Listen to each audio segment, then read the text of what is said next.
to Beerus. This won't do any good. You know it. Right? This time, we will no longer be made pawns by the gods.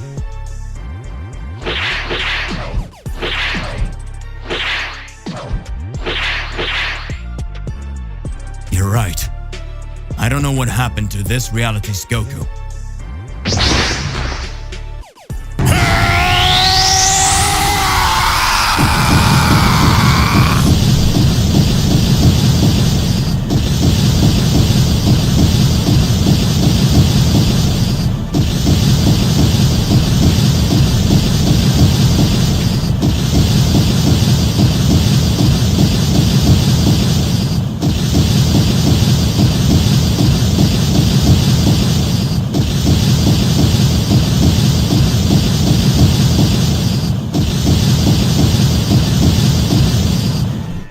What incredible power is that? It doesn't even look like it's the true same Lord Goku as before.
Son Goku, you had no chance. I always knew that.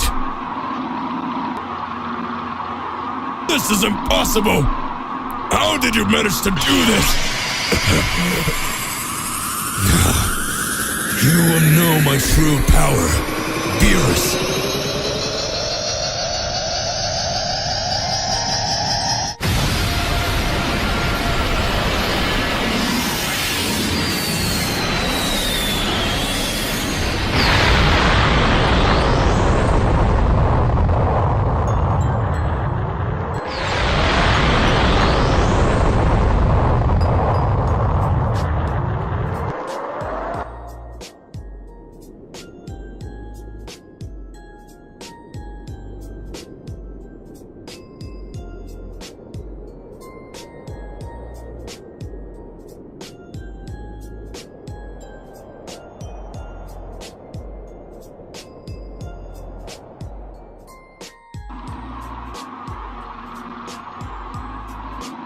Goku! Oh, you've changed a lot!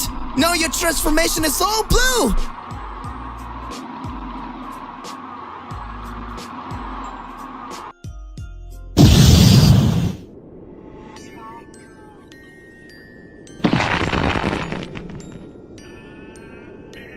His skin is similar to the skin of the angels.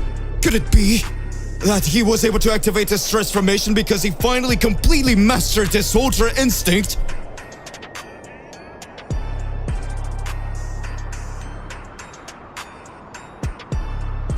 You're next, Mr. Whis.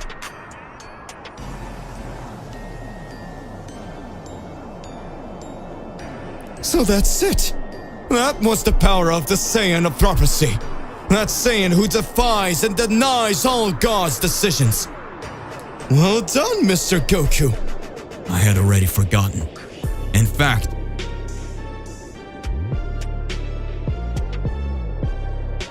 this whole time I just wanted to forget, but I lost them all.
Hey, how's it going? Just here to remind you to click the like button, subscribe here to the channel, and hit the bell so you don't miss any videos and stay well inside our entire universe of Dragon Ball. Without further ado, let's get started. The Tournament of Power is over, and Goku is recovering after the final battle. Zeno-sama invites him to a special meeting.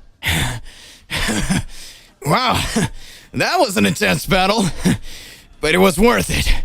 We managed to save our universe. Goku is surprised when a portal opens before him and Zeno-sama appears. Hello, Goku! I really enjoyed the tournament. It was very exciting. Zeno-sama, what brings you here? I'm glad you enjoy the tournament. Goku, ever since I saw you fighting, I've been thinking of something interesting. Have you heard of the gods of destruction? Well, yes, Beerus is a god of destruction, right? He is incredibly powerful. Exactly. But did you know that there's always a parallel between the gods of destruction and the Supreme Kais? When a god of destruction dies, the Supreme Kai also dies, and vice versa. It keeps the balance. Cool. But what's the deal?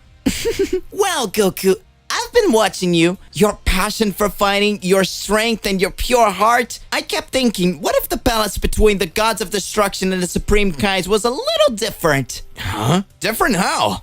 What if you, Goku, became Universe 7's new gods of destruction? You would maintain the balance between creation and destruction in a unique way. Me? A god of destruction? But I love fighting, not destroying things. Of course, Goku. Remember that being a god of destruction does not mean that you will only destroy. You will also have a responsibility to ensure that the balance is maintained. This is quite complicated. I need to think about it. Sure, Goku. You don't have to decide now, just think about it.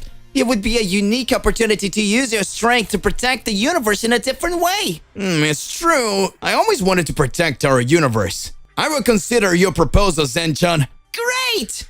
There's no rush. Just know that you have a unique potential, Goku. The portal opens again. Thank you, Zen-chan. I'll think about it and talk to my friends too. See you later, Goku. No matter what you decide, I look forward to seeing you in the future. The portal closes, leaving Goku brooding over the unique proposition that has been made to him. Goku returns to Earth and decides to discuss Zeno-sama's proposal with Beerus. He meets with Beerus on his planet. Hey, Beerus! Lord Beerus! We need to talk. Oh, is that you, Goku? What do you want now? I'm not in the mood for jokes. It's not a joke, Beerus. Mr. Beerus. I had a conversation with Zen-chan and he made me a proposal. What? A proposal? What is that? He asked me if I would consider becoming Universe 7's new god of destruction. What? How dare you do this without consulting me? Does he think he can replace the god of destruction just like that? Hey, calm down, Mr. Beerus. He just asked me. And I said I'd think about it. I didn't make any decisions. This isn't something you can just think about. Being a god of destruction is a serious responsibility. And you just like to fight. You have no idea what it means to be responsible for balanced destruction. I know it's an important decision, Mr. Beerus. I wouldn't take it lightly also. But I thought I'd discuss this with you before I do anything. Discuss? You should have come to me right away. And now what? Will you challenge me for the post of God of Destruction? What? No, Mr. Beerus. I'm not trying to challenge you. I just wanted to share this with you because I know it affects our universe. Oh, you think you can just tell me and I'll take it? You're lucky to be my friend, Goku. Otherwise, I would just be turning you to cosmic dust right now. I'm not trying to take your place, Mr. Beerus. I'm just trying to understand the full implication of this decision. If you think it's the right thing to do, I'll respect your position. You have no idea what you're getting into, Goku. Being the god of destruction isn't all power and fights. It is a responsibility beyond your comprehension. I understand it's a serious responsibility, Mr. Beerus. That's why I'm talking to you before making any final decision. Do what you want. But know that if you accept this, you and I are going to have some serious fight to decide if you're truly worthy of that title. I expected nothing less from you, Mr. Beerus. And even if things change, our friendship will never change. Don't get sentimental. Just get out of here before I change my mind and destroy you and this entire planet. Right, Mr. Beerus. See you later. Goku leaves the palace, leaving Beerus lost in thought. Meanwhile, Goku knows he has a lot to consider before making a decision that could affect not only his life, but the balance of Universe 7 as well. Daishinkan, the Grand Priest, has a meeting with Zeno-sama to discuss the proposal made to Goku. They are in the Great Priestess Hall. Your Excellency, I would like to discuss the proposal made to Son Goku. The idea of making him a god of destruction is quite intriguing, but it also raises concerns. Daishinkan! Of course! I'm curious to hear your opinion. Please feel free to share your concerns. Thank you, Excellency. Goku is an exceptional warrior and has demonstrated impressive skills in countless battles. However, being a god of destruction requires more than just brute strength and the will to fight. Zeno-sama? Go on, I'm listening. Being a god of destruction requires a delicate balance between creation and destruction. They must understand the consequences of their action not just on Earth, but throughout the universe. Destruction is a necessary part of the cycle of life, and a god of destruction's role is to ensure that it happens in a balanced way. You're right, Daishinkan. Goku has a pure spirit and an insatiable desire to fight and overcome challenges, but he also demonstrated compassion and a strong sense of justice. That is one of the concerns. His compassion and desire to protect may conflict with your role of destroying when necessary. We need to consider whether Goku has the mindset to make tough decisions in the name of balance. That's true. However, Goku has the ability to overcome himself and learn from the experiences. He has always strived to protect Earth and the universe from greater threats. But is that enough? We should also consider the dynamic with the current god of destruction, Beerus. The transition of power must be smooth and not cause unnecessary conflicts. You're right, Daishinkan. The decision cannot be taken lightly. I would talk to Goku again and assess whether he's truly willing to accept this responsibility. Thank you for considering my concerns, Your Excellency. Our goal is always to ensure harmony in the universes. Yes, it's true. Let's watch closely and make a decision that's best for Universe 7 and Goku himself. The discussion between Daishinkan and Zeno-sama reveals the complexity of the proposal to make Goku become a god of destruction. While Goku may be an exceptional fighter, concerns about his mindset and emotional balance are legitimate. The final decision can only be made after careful consideration of the universe-wide implications. Chapter 1: The Legend of the Tailed Brothers. Year 737. Planet Vegeta. Paragus was being held by King Vegeta's men while he begged for his son, Broly, not to be killed. But that didn't seem to have moved him one bit, and after a long time begging for his life and his son, King Vegeta was already gone. Tired of this conversation, before he could shoot a wave of energy at Paragus' chest to pulverize him once and for all, one of the gods appeared and made a proposal to the king. What if the little Saiyan was sent to a planet far from Frieza's vision and also of the planet, so that it would not cause any problems for his reign and yours? Pondering for some time, King Vegeta considered this a possibility he liked, and so he ordered that the little Saiyan be sent to a distant planet, this being one that was considered forgettable, and thus one of the real scientists who passed by the room told a low-power Saiyan who curiously, although with the fight power of 2, the little Saiyan known as Kakarot managed to make little Broly cry, demonstrating to have a great potential, but of course, continued to be doubted due to the incredibly low fighting power, even for a child Saiyan. And if even then, the little Saiyan died at the hands of the legendary Saiyan, who would even care? And after arguing for a while, King Vegeta ordered the 2 Saiyans to be sent to the planet known as Earth, while he went to Frieza's ship with the troop after knowing what Saiyan Bardock had told everyone. With that, Broly and Kakarot were sent to Earth. But while they were traveling to the planet, Frieza decided to pay Planet Vegeta a visit. Planet Earth. Weeks later, after weeks traveling through the vast northern galaxy, the capsules containing the 2 small Saiyans finally landed on the blue planet. But due to the speed they entered the atmosphere, they end up falling with great force in a place known as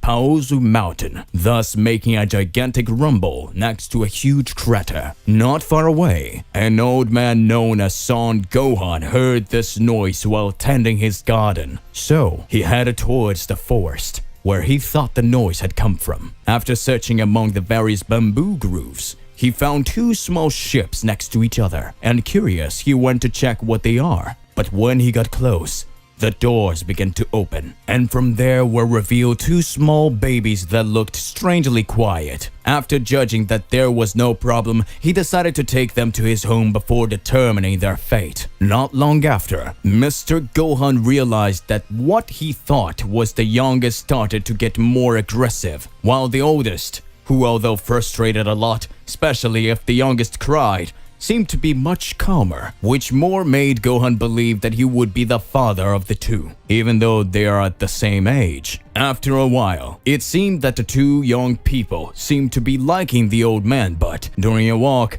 the two little ones were being carried in a basket that he was carrying because they were going through a very narrow path. But while everything seemed calm, Kakarot started to tease the Broly. But before they started causing any bigger problems, Broly ended up losing his balance and by reflex took little Kakarot along. And so the two young people fell off the cliff and hit their heads, thus becoming unconscious. Desperate because he thought that his boys had died, he goes to them and notices that they are still breathing, and so he took them home so that he could take care of their injuries, and after days of taking care of them, they finally woke up, but without any memory of what happened to them. And not knowing their names even though he had known them for a considerable time, he decided to name them in honor of his grandparents, and thus Kakarot received the name Son Goku, while Broly was called Son Jingu. And growing up as brothers, Son Gohan knew that although they were two innocent children, they carried power, a power that he could only feel, but without knowing how. But on a certain day, the surprise of seeing how powerful they could be was not so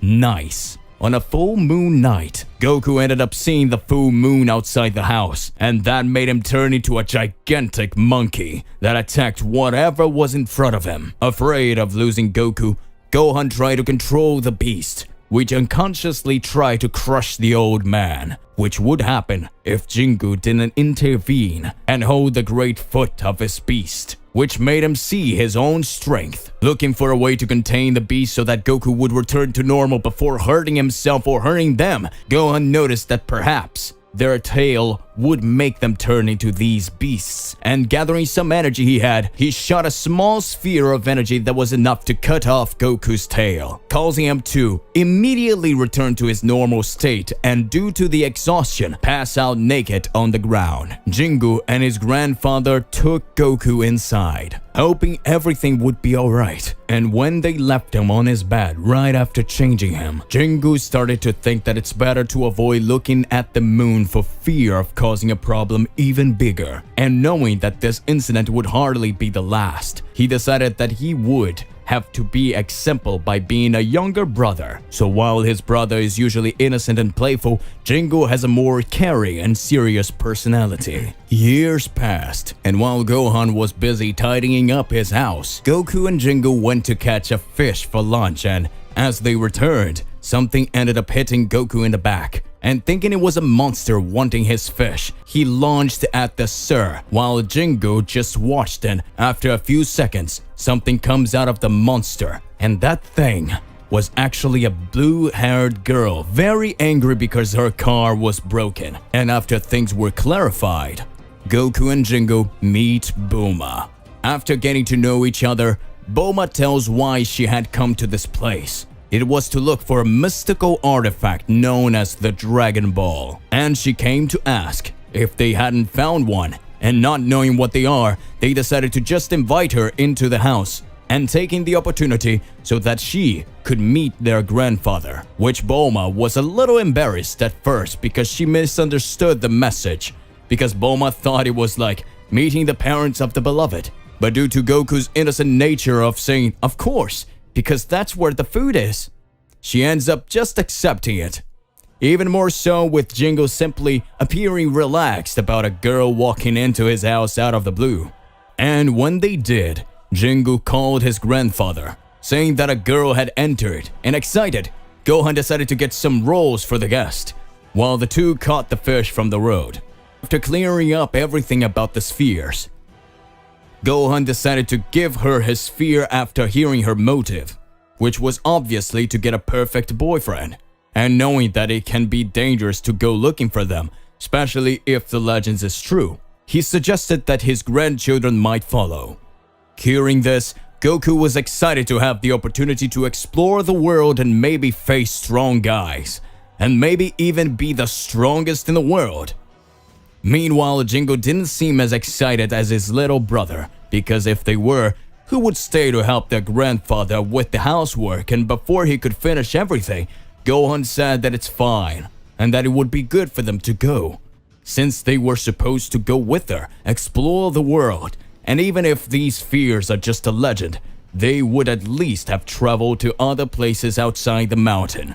And thus, Jingu reluctantly agrees, but on one condition: as soon as the journey ended, they would go home. As the journey in search of the Dragon Balls continued, Goku and Jingu met some friends, like Oolong, who, although he was feared due to his transformation technique, was deceived by Goku pretending to be a lost little girl, and after being defeated by his brothers, he followed the path with them due to the vitamin that Bulma made, which made him have to go to the bathroom all the time for him to say beep. Or Yamcha, who, although his way of meeting them was quite clumsy due to the fact that Goku was starving and Yamcha just wanted to steal them, along with a small scolding fight between Oolong and Puao, ended up with Yamcha being defeated when he tried to attack Goku with a sword, and Jingu stood in front of him and blocked the sword with his arm, breaking it into pieces, which made Yamcha freeze in fear and begged him to be forgiven, and in return offered him to join them in the adventure through the spheres, even more so because he would like to make a special wish to the dragon, which he didn't reveal to anyone, which made Bulma a little curious about it. And together with friends, they met their grandfather Roshi's master, who gave the two his flying cloud technique because he couldn't use it anymore, and gave Bulma his Dragon Ball in exchange for a light peek.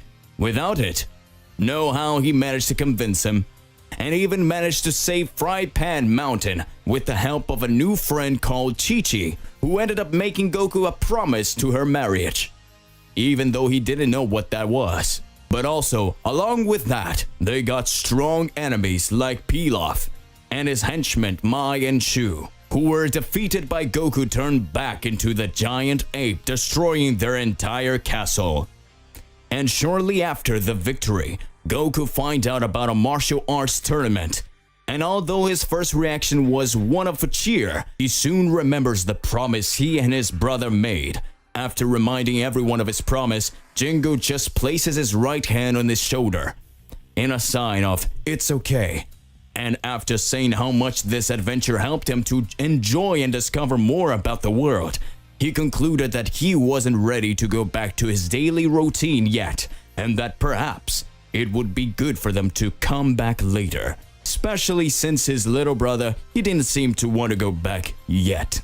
Upon hearing this, Goku asked if their grandfather would agree to all of this, and after stroking his messy hair a little, Jingo said that he would tell Gohan that they would take a little longer to return, because as his brother wanted to fight in a martial arts tournament, it would not be a very mature attitude to deprive him of having fun. And that opened a huge smile on Goku's face, who quickly threw himself at his brother and hugged him very tightly, catching the flying cloud and going to the Kami Island to start training. While Jingo returned to his home in Paozu Mountain to warn his grandfather that although he thought Gohan might be disappointed, he thought it was really cool that they wanted to continue exploring the world, and even said that it would be good if he went with him to the West City, since that's where his friends are, which made Jingo much happier. And so he and his grandfather went to the city, while Goku trained under Roshi's jurisdiction,